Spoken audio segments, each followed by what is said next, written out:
Alors bonjour, bienvenue à l'émission Socialement Servi.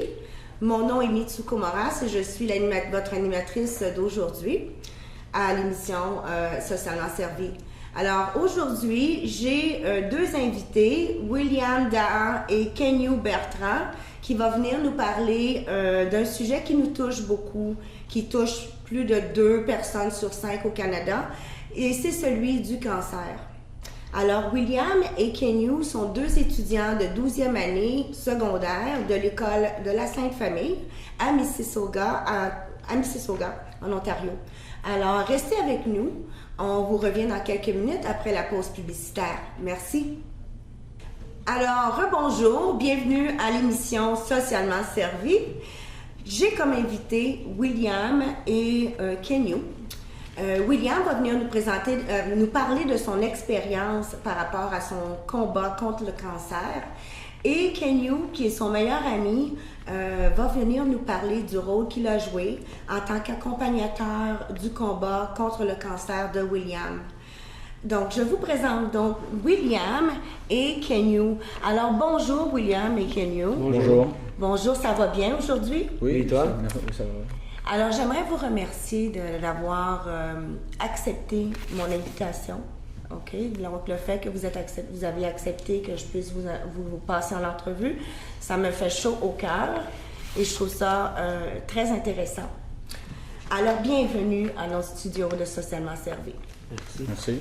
Alors, j'aimerais tout d'abord aussi parler de... Alors, William et Kenyu sont deux étudiants de 12e année secondaire de l'école de la Sainte-Famille à Mississauga. Donc, nous allons commencer notre entrevue avec William. Alors, comme première question, William, quel âge avez-vous? Moi, j'ai 17 ans. Puis moi, j'ai 16 ans. 16 ans, OK. Alors, ça fait combien de temps que vous vous connaissez? Moi et William, on s'est rencontrés en première année à l'école Sainte-Jeanne d'Arc. OK. Puis on se parlait ici puis là, mais on n'était vraiment jamais proches. Puis c'est une fois en 8e année qu'on s'est revus encore, puis on a fait « Hey, comme, on se connaît, comme, c'est toi? » Puis on a commencé à se parler, puis à passer des dîners ensemble, puis à faire des activités ensemble. Oui. Ah, c'est intéressant. Donc, ça fait vraiment longtemps que vous vous connaissez. Oui. Ça fait combien de temps à peu près? Ça fait, mon Dieu, On pratique depuis... ça doit faire comme 12 ans que vous vous À peu connaissez. près, ouais. à peu près. Hein. Oui, OK. Alors, je vais revenir à toi, William. Ça fait combien de temps que tu combats le cancer, William? Moi, ça fait depuis janvier 2017 que je combats le cancer. OK. Alors, quel type de cancer as-tu? Moi, j'ai eu la maladie de la lymphome, que, bon, en anglais, eux, ils disent large B-cell lymphoma.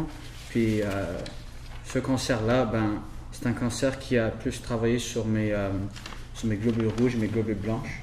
OK. Puis, qu'est-ce que ça faisait? C'est parce que j'avais des globules bleus, des globules rouges et des globules blanches qui étaient cancéreuses. Ah! Oui. Puis, eux, ils devaient m'envoyer de la chimio qui devait tuer tous mes globules rouges et globules blanches.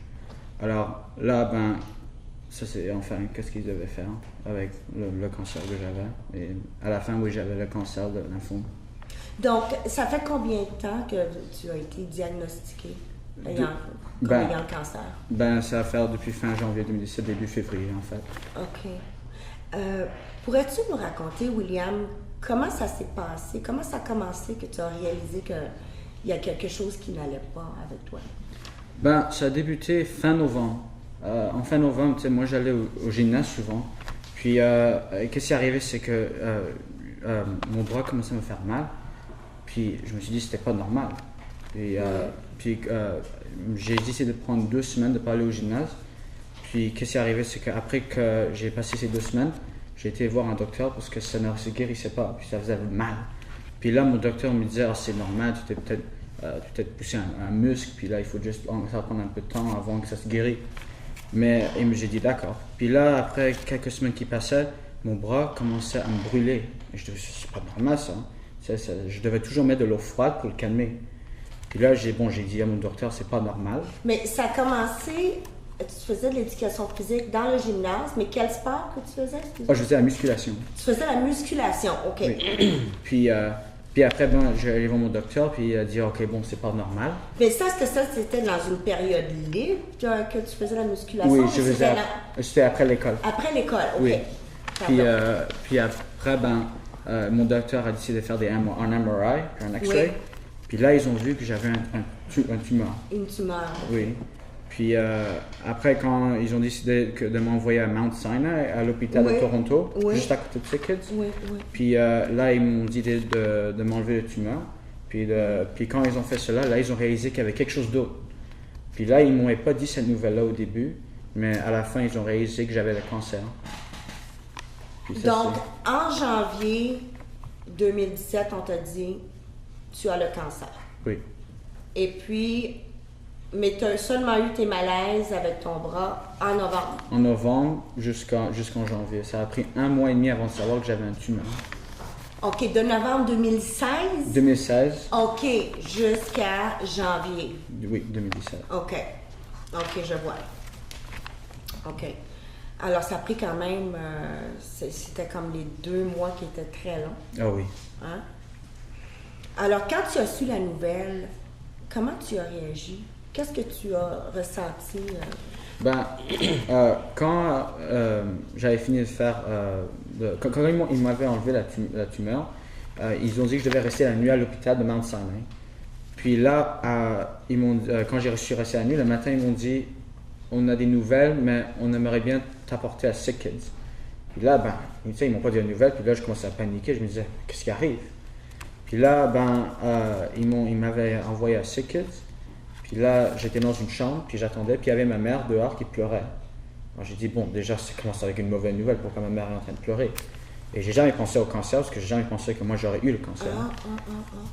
Puis là vient un docteur, qui est rentré, une femme, puis elle s'appelle Noël, elle travaille à SickKids. Okay. Puis elle est rentrée pour me dire, on a des mauvaises nouvelles, puis qu'on avait trouvé que tu as un lymphome. Puis moi, au début, je dis, c'est quoi le lymphome? J'avais aucune idée c'était quoi le lymphome. Et il m'a dit qu'à la fin, c'était un cancer. OK. Wow. Donc, quand ta mère, elle est rentrée dans la salle, j'imagine que c'est elle qui t'a annoncé la nouvelle? C'était le docteur. C'est le docteur. Oui. Ils avaient déjà dit à ma mère avant de me le dire. Donc, le docteur est arrivé dans la salle et il t'a annoncé la nouvelle? Oui. Sans que ta mère soit là? Ma mère était déjà dehors, déjà en train de pleurer, puis elle est rentrée avec le docteur. Mais elle a déjà su la nouvelle. Elle savait déjà la nouvelle? Oui. Okay. Mais elle voulait laisser le docteur le dire et pas elle. Et à ce moment-là, William, est-ce que tu as eu une peur de mourir? Honnêtement, non. J'ai pas eu peur parce que, tu sais quoi, je me voyais pas mourir.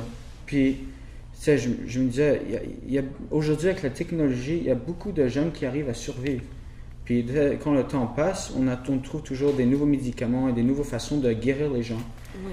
Puis comme étant jeune, je me suis dit, tu sais, c'est pas mon jour de mourir, tu sais, j'ai encore un futur à vivre. Puis là, je me suis dit, bon, je vais passer à travers, il n'y a pas de problème. Je pensais toujours à mon avenir qui allait venir. Puis je pensais toujours à ce que je voulais faire et je me suis dit, je vais passer à travers ça, tu sais.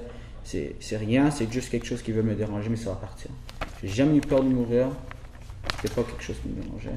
Quand je t'écoute parler, William, j'ai l'impression que tu as vraiment une grande force de caractère et tu as beaucoup de confiance en toi. Moi, je te trouve très courageux de passer à travers ce que tu passes à travers. Merci. Donc, nous allons vous revenir après cette pause publicitaire et puis quand on reviendra, nous allons parler, je vais poser des questions à Kenyu lors du retour de la pause. Alors, merci. Alors, bonjour à l'émission Socialement servi. Alors maintenant, je vais poser une question à M. Kenyu. OK? Alors, et toi, Kenyu, comment tu réagis lorsque tu as appris la nouvelle que William avait le cancer? Quand j'avais appris la nouvelle que William avait le cancer, c'était comme j'étais au téléphone puis il m'avait appelé. Puis parce qu'il me donnait toujours il me gardait toujours au courant de qu'est-ce qui se passait avec son bras, puis qu'est-ce qui se passait. Puis je pense que, si je me rappelle bien, j'étais comme un des premiers dans notre groupe d'amis qui avait su qu'il avait eu le cancer. Puis il m'avait appelé, puis il était super triste, puis je le savais qu'il avait eu quelque chose de mal, je le sentais dans sa voix. Puis il m'avait annoncé qu'il avait le cancer. Puis évidemment, j'étais très surpris de savoir qu'il avait eu le cancer parce que tu entends toujours du monde qui a le cancer, des acteurs, d'autres mondes que tu connais vraiment pas. Mais toi, tu penserais jamais que quelqu'un si proche de toi aurait eu le cancer. C'est ça. Puis moi, j'étais très surpris, mais j'ai resté positif. Parce que je devais rester positif pour non seulement moi, mais pour lui, pour garder son esprit, son esprit haut. Pour qu'il garde son estime de soi, Oui, exactement. Il continue d'être positif, pour qu'il puisse passer à travers de cette période qui est quand même assez difficile. OK. Ouais. Et qu'est-ce que tu as fait, William, à ce moment-là, dès que tu as su que William avait le cancer? OK, tu t'es senti, il fallait que tu fasses quelque chose. Qu'est-ce que tu as fait? En premier, quand j'avais su, j'allais beaucoup le visiter à l'hôpital, puis j'allais au moins là 2 fois par semaine, puis j'allais toujours le voir. Okay. Puis j'apportais des jeux pour qu'on joue ensemble, puis on marchait alentour de l'hôpital, puis on parlait. Puis plus tard durant l'année, vers avril, on avait eu une idée de faire un fundraiser. Une levée de fonds. Une levée de fonds, Okay. exactement. Okay. Une levée de fonds pour William, pour ramasser de l'argent pour lui et sa famille. Okay. Alors, dans l'idée, on avait décidé comme qu'est-ce qui serait vendeur pour que les gens donnent l'argent. Puis là, comme qu'on avait fait ça dans notre école, puis il y a beaucoup de gens, on avait décidé d'avoir plein de prix pour que ça l'encourage les jeunes à donner de l'argent. Alors, ce qu'on avait fait, on avait des billets à donner pour qu'ils aient la chance de gagner une balle de basketball signée par un joueur de NBA, des téléphones à gagner, plein de bonbons à gagner, plein d'affaires. Puis, vers la fin, on a fait une grosse cérémonie devant l'école. Puis, ça finit qu'on a ramassé 10 000 pour William. Hey, ça, c'est merveilleux. Oui. Ça, on parle d'un exemple de mobilisation sociale qui a porté fruit, qui a apporté plus de 10 000 $, mais pour une bonne cause. Pour William qui combat le cancer. Donc, félicitations, Kenyo. Merci. D'avoir mobilisé toute l'école pour la situation de de William, pardon. Ça fait chaud au cœur d'entendre une histoire pareille. Oui. Alors, je vais revenir aux questions avec William. William, toi, à ce moment-là, as-tu eu des traitements de chimiothérapie? Oui. Quand j'ai su que j'ai eu le cancer, ben, évidemment, ils devaient planifier qu'est-ce qu'ils allaient faire. Puis ça a pris environ 1 semaine avant qu'ils ont trouvé un plan de comment ça allait passer mon traitement. Puis là, la deuxième semaine, après que j'ai su que j'ai eu le cancer, ils m'avaient envoyé la chimio presque chaque 2 heures. Oui. Puis bon, il y a des différents cycles. Puis moi, à la fin, je suis tombé à environ 8 cycles de chimiothérapie. Puis à chaque... Il y a combien de cycles, pardon, je t'interromps. Il y a combien de cycles? Je veux juste dire qu'au début, ils te gardent pour du début jusqu'à la fin de comment ton corps va réagir. Oui. Puis alors, au début, ma chimio a passé de 1 semaine à 1 semaine et demie. OK. Puis après, comme j'avais parlé avant, mes globules blanches et rouges mon système immunitaire a baissé. A baissé, oui. Alors eux, ils voulaient voir comment mon corps allait réagir. Alors, pour le premier cycle, ils te gardent jusqu'à temps que ton corps descend et jusqu'à quand ça remonte pour voir combien de temps ça va prendre. C'est comme ça qu'ils décident. Oui. Okay. Puis après, pour le reste du cycle, ils m'ont fait la chimio. Ils ont vu que ça descendait, puis après, ils me laissent aller à la maison. Puis après, il fallait que je prenne des médicaments, puis il fallait que je fasse attention. Mais j'ai reçu beaucoup de chimio, puis ça dépendait de quel médicament que je prenais, mais ça pouvait être 2 heures, ça pouvait être 6 heures, ça pouvait même toute la journée. Ça dépend dans lesquels. Donc, grosso modo, il y a à peu près combien de traitements de chimio as-tu reçu? Par cycle ou tous les cycles? En tout, là. Depuis Janvier, on va dire. Depuis janvier, c'est ça? Peut-être 15, 16. 16. De chimio qui sont... Ça, c'est quand même assez fort pour le système, là. Oui, et des fois, j'en recevais 2 par jour. Ça, c'est même peut-être plus que 15, peut-être une vingtaine. Est-ce que c'est douloureux, les traitements de chimiothérapie? Normalement, oui, ils disent que c'est douloureux. Mais moi, qu'est-ce que ça me faisait, c'est que ça m'endormait souvent. Mais ça me donnait beaucoup de mal de tête. Mais normalement, tu vomis. Mais moi, j'ai pas vomi.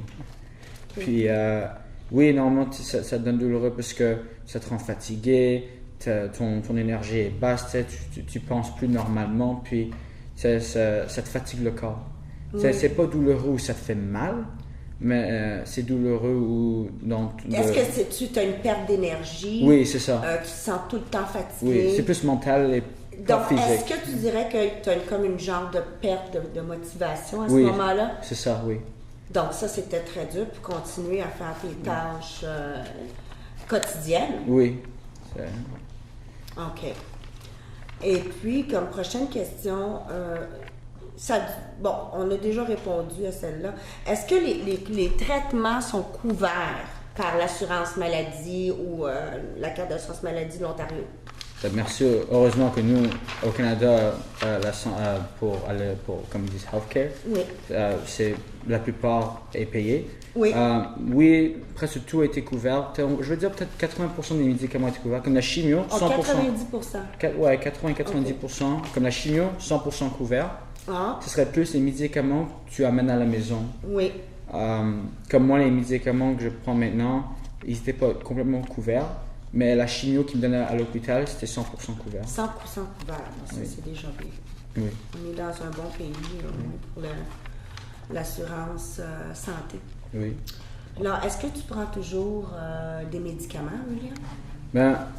Je prends souvent un médicament tous les week-ends, Okay. 3 jours. Eux, en anglais, ils appellent ça Septra. Oui. Puis ce médicament, c'est pour la prévention des infections. Ah bon? À cause que ton corps monte, Oui. ça donne des médicaments pour faire sûr que tu n'attrapes pas vraiment des germes. Puis normalement, tu dois prendre ça 3 mois, peut-être 4, après tu as fini ton traitement. Puis aujourd'hui, ça va faire presque 4 mois que j'ai fini mon traitement. Alors... C'est bien. Oui. Félicitations. Merci beaucoup. Félicitations. Oui. Ah, ça, c'est vraiment une bonne nouvelle. Et toi, Kenyu? Oui. Tu as été voir William à l'hôpital, c'est ça? Oui. Là, est-ce que tu as été le voir quand il y avait ses traitements? Oui. Durant ses traitements de chimiothérapie ou... Oui. Oui. C'est vrai parce que j'étais là avec lui la dernière journée de sa chimiothérapie. Puis ça, c'était le 30 juin.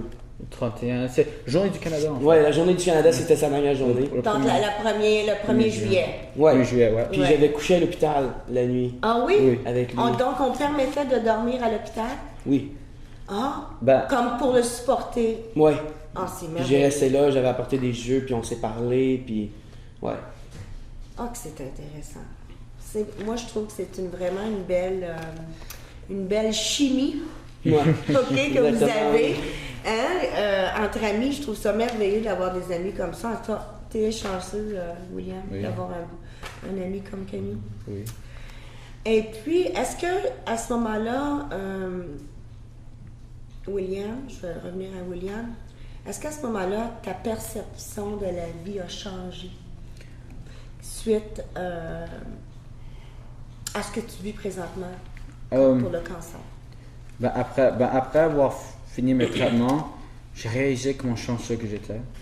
Parce que avant que j'ai eu le cancer, honnêtement, comme jeune et beaucoup d'autres jeunes, on se plaint. Oui. Puis on se dit toujours pourquoi ceci, pourquoi on n'a pas cela. Puis on n'arrête pas, on pense pas aux autres qui souffrent vraiment. Oui. Puis moi, à passer à travers tout ça, m'a fait réaliser que comment chanceux que je suis. Que tu sais quoi, j'ai déjà joué au Canada, j'ai eu la santé, j'ai eu la chimio que on ne devait pas payer, puis ça me mettait pas mes parents encore plus stressés. Puis j'ai réalisé que, bon, tu sais quoi, que sans ben, Sans la santé, on peut rien faire. ouais, et que, tu sais qu'on est tellement, je suis tellement chanceux d'être encore là aujourd'hui que des petites choses qui se passent, c'est vraiment rien. Il faut vraiment penser aux plus gros images, que comment les autres gens dans le monde souffrent. Totalement raison, tu as totalement raison. Oui, et que, tu sais quoi, comme des petites choses qui arrivent dans la vie, c'est vraiment rien. Il faut penser vraiment que ça arrive plus gros dans la vie, comment les gens peuvent souffrir. Alors moi, je suis content d'être encore là, puis j'apprécie tout ce qui arrive autour de moi. J'apprécie d'avoir des amis comme ça, j'apprécie toutes les petites choses qui m'arrivent, j'apprécie. Qu'avant, c'était pas la même chose. Ça m'a rendu un homme plus fort et meilleur. Wow, c'est merveilleux comme témoignage. Et puis, crois-tu encore à la vie, William? Qu'est-ce que tu veux dire par comme la vie? Tu crois encore à la vie? Tu crois que, bon, le cancer, ça va être fini, ça ne reviendra plus, on continue dans la vie? Oh oui, oui. On lâche pas. Oh oui. Comme avant, je voulais toujours devenir policier, je voulais toujours faire commencer mon propre entreprise. Mais après mon cancer, tu sais, je me suis dit, si moi je peux faire ceci, c'est sûr que je pourrais faire les autres affaires. Alors, en fait, après mon traitement, je me suis dit, hey, si moi je peux passer le cancer, moi je pourrais faire toutes les autres choses que je veux faire. Ouais. Alors, je croyais toujours à la vie. Ça, j'ai dit, là j'ai mes grosses opportunités qui s'en viennent. Alors j'ai dit, tu sais quoi, il faut prendre avantage de cela. Oui. Alors j'ai toujours pensé à la vie, j'ai toujours dit que tout va bien aller et que j'ai hâte de voir qu'est-ce qui va venir. C'est bien. Alors, comment tu t'es organisé avec tout ce que tu vis présentement? Comment tu t'es organisé avec tes travaux d'école, aller à l'école? Dès que tu as su la nouvelle ou tu as eu ton malaise au bras, est-ce que tu as arrêté l'école? Qu'est-ce qui s'est passé? Au début, il m'avait obligé d'arrêter l'école et de pas faire mon semestre. Mais moi, je me suis dit, moi, je veux graduer avec mes amis.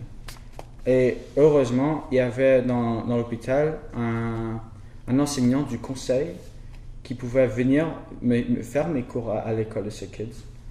Alors, qu'est-ce que moi j'ai fait, c'est que l'enseignant avait communiqué avec mon école, puis a décidé lui, il a fait l'enseignement de tous mes cours que j'avais du deuxième semestre. Puis alors, bon, de temps en temps, j'étais fatigué, mais moi et mon enseignant, on arrivait à se mettre pour faire tous mes cours. Et que je puisse en septembre continuer avec tous mes autres amis et finir et graduer avec mes amis. Et puis, comment ça va présentement à l'école, William? Tout va bien,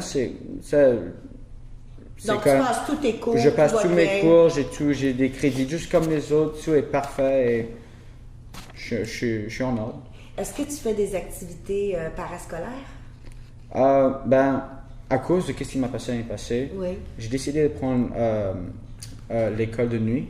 Oui. Ou l'école du soir. Ou l'école du soir, Ouais, pardon. okay. Puis pour m'aider un peu du rattrapage. Puis Okay. c'était pour le cours d'anglais. Parce que là, j'ai décidé de prendre ça. C'est tous les lundis et mercredis, je prends le cours de la nuit pour tout le semestre.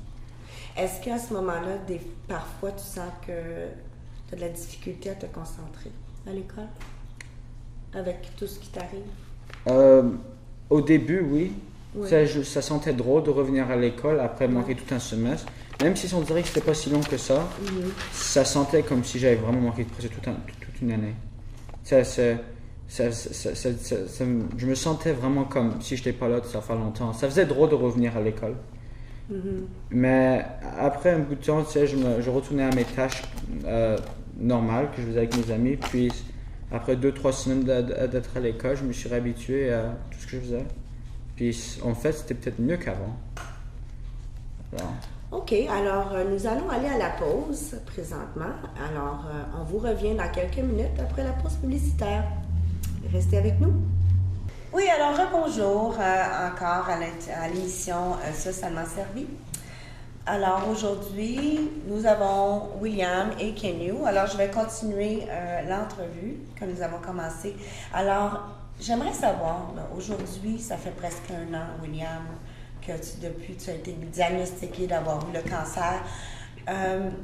Est-ce que tu as eu, depuis le diagnostic, est-ce que tu as eu plus d'amis ou tu en as perdu? Tu sais quoi? Ça, c'est vraiment une bonne question, en fait. Quand j'étais à l'hôpital, je me suis dit, c'est qui, en fait, mes vrais amis? Puis là, quand j'étais à l'hôpital, là, j'ai pu voir c'était vraiment qui mes amis. Et c'est qui allait venir me voir. Ah, oui. Puis là, j'étais surpris parce qu'il y avait même des gens que je parlais juste un tout petit peu sont vraiment venus me voir. Oui. Puis ça montrait vraiment qu'ils avaient un bon cœur. Oui. Puis là, j'ai pu voir c'est qui allait venir me voir et ceux qui ne voulaient pas me voir. Alors ceux qui ne venaient pas me voir, c'est-à-dire c'était juste des amis qui étaient juste là pour moi pour l'école. Mais ceux qui m'aimaient beaucoup et vraiment ne voulaient pas me perdre, ils étaient là pour venir me voir à l'hôpital.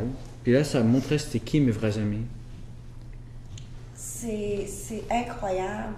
Je crois que c'est dans la maladie qu'on reconnaît qui sont nos vrais amis. Qui prend le temps de venir nous voir à l'hôpital alors qu'on en a besoin le plus. Mm-hmm.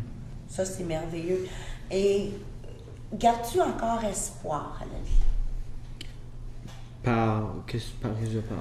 Gardes-tu encore de l'espoir à la vie? Je veux dire, tu as le goût de continuer? Est-ce que tu crois que le cancer va revenir? Oh, j'ai encore l'espoir à la vie. Tu sais, comme, c'est venu une fois, moi je ne crois pas que ça va revenir parce que même avec l'hôpital, eux, ils me voient presque pour l'instant, ils me voient à chaque mois, mais après 5 ans, ils vont me voir à chaque année. Alors, donc là, tu n'as plus de suivi à faire juste aux 5 ans? Ah ben non, je veux dire, comme là, ils me voient pour tous les 1 mois, après ça va être tous les 3 mois à 5 mois. Okay. Et après 5 ans, qu'ils m'ont vu presque une fois tous les 2-3 mois, là, après 5 ans, ça va être tous les années. Okay. Parce que le plus longtemps qu'on passe, puis comme après 5 ans, s'il n'y a rien, ça veut dire qu'il y a moins de chances que ça revienne. Alors là, tu sais, les suivis sont pas aussi fréquents que d'habitude. OK. Alors... OK, ça répond à la question. Oui. Et toi, Kenyu, est-ce que tu gardes espoir suite à la nouvelle? Pour moi, c'est pas une très bonne nouvelle, mais en même temps, au combat que vit William, est-ce que toi, à ce moment-là, je veux dire, est-ce que tu gardes toujours espoir à la vie? Pour être honnête, depuis que j'ai su que William a eu le cancer, j'ai réussi comme à apprécier la vie un peu plus. Comme j'ai réalisé, comme chaque jour, comme je me dis toujours comme, hey, comme wow, comme je suis en santé, puis j'ai une maison, j'ai de la nourriture, j'ai tout, puis il m'a fait apprécier plus la vie, je trouve. William, puis c'est vraiment comme ces genres de moments-là où que tu réalises vraiment que comme wow, comme je suis chanceux. D'être en vie. Oui, et de ne pas avoir trop de problèmes de santé. Exactement. C'est ça. Alors, qu'est-ce que vous voulez faire dans la vie? Je vais commencer par William. Qu'est-ce que tu veux faire plus tard comme métier? Ben, depuis que j'ai 9 ans, je voulais toujours être policier. Moi, je voulais vraiment faire un boulot où tu faisais pas seulement une chose à la fois. Ouais. Tu sais, comme les policiers sont sur le bureau, mais aussi ils sortent puis ils aident les autres. Bon, pas nécessairement aider, mais faire sûr que tout va bien dans la communauté. Moi, je veux toujours être ce genre d'aider les autres. Puis je trouvais que ce policier, c'était un bon métier pour moi. C'était vraiment un métier qui me plaisait. Puis, bon, j'avais aussi d'autres plans, mais je voulais bien faire policier et aussi créer ma propre entreprise. Ah bon, c'est bien. Et toi, Kenyu? Moi, depuis que j'avais 6 ans, je voulais être acteur. Je voulais jouer dans des films. Les arts, c'est vraiment ma passion. Puis, moi, j'aime toujours ça, faire quelque chose de différent. Puis, être acteur, c'est quelque chose qui m'a toujours fasciné, que tu n'es jamais à la même place, tu fais jamais les mêmes rôles. Wow. Puis, tu travailles avec beaucoup de monde dans la communauté des arts. Puis, c'est vraiment les arts qui me passionnent dans la vie. Wow. C'est extraordinaire d'entendre ta passion pour les arts. Oui. On le sent que c'est ça que tu veux faire pour le reste de tes jours. Oui. Ensuite, comme dernière question, suite à ton expérience, William, tu m'avais parlé que tu as des projets d'avenir pour aider les personnes qui ont le cancer. Oui. Peux-tu nous en parler un petit peu plus, s'il vous plaît? Ben, quand j'étais à l'hôpital, il y avait des gens qui venaient te voir pour essayer de te monter le moral, te rendre de bonne humeur. Mais moi, je trouvais que ça ne marchait pas du tout. Puis moi, j'ai été voir durant mon traitement d'autres jeunes, même ils n'avaient pas le même âge, quand même un peu plus jeunes. Puis il y avait cette personne-là qui allait les parler, puis je les voyais dans leur visage que ça ne l'aidait pas. Je trouve que ça leur donnait encore... Ça donnait l'impression que qu'ils étaient... Ça les aidait pas. Ouais, ils aimaient pas, ils étaient plus dépressifs. Je trouvais que ça marchait pas. OK. Alors après que j'avais fini mon traitement, je dis, ben, pourquoi pas... Moi, je fais ça. Tu sais, moi, j'ai passé à travers ça. Puis j'ai dit, j'aimerais bien aller à ce kids, puis aller aider les gens qui Puis vont à travers être ça. un porte-parole pour la cause du C'est cancer. ça. Oui, comme Ça, j'aimerais c'est- bien être celui qui pourrait aller aider ceux qui vont à travers la même chose que moi j'ai passé. Puis et leur expliquer qu'est-ce que moi j'avais fait et pour comment moi j'avais gardé le bon moral, comment moi je suis resté toujours positif. Parce que sans être positif, si tu n'es pas positif, tu t'envoies seulement de l'énergie négative. Puis il faut toujours rester positif. Puis des fois on ne sait pas comment. Alors on a besoin de quelqu'un qui a peut-être passé à travers ça et qui pourrait nous guider à à être plus positif et à passer à travers de cette maladie. Ça serait une superbe belle initiative. Oui. Et que j'aimerais vraiment aussi m'investir avec toi pour cette idée-là parce que j'y crois vraiment beaucoup. Oui. Alors, je remercie mes auditeurs. Nous sommes à la fin de l'émission Socialement servi. Et je remercie tous mes éditeurs pour avoir assisté à cette émission de Socialement servi. J'aimerais également remercier William Dahan et Kenyu Bertrand d'avoir participé à cette entrevue et d'avoir accepté de la faire avec moi. Merci beaucoup. Ah, pas de Merci pour problème. nous avoir. OK. Et si les auditeurs veulent nous rejoindre, à quelle adresse on peut vous... Non, si les auditeurs veulent vous rejoindre, à quelle adresse on peut vous rejoindre? Ben, moi, j'ai Instagram, IG. Puis, ben, moi, c'est, on dit en anglais _.will_down. Alors, c'est mon nom, mais juste Will. Dahan, D-A-H-A-N. Et moi aussi, j'ai Instagram, _.kianu, K-E-A-N-U. Et aussi, ils ont le FundMe, Le GoFundMe le account. GoFundMe. Pour faire des donations pour William et ses traitements. Et si vous voulez me rejoindre, Mitsuko Moraz, vous pouvez le faire au www.thedisabilitychannel.ca et me rejoindre au téléphone au 647-286-7580. Bonne semaine à tous et merci d'avoir visionné l'émission Socialement servi.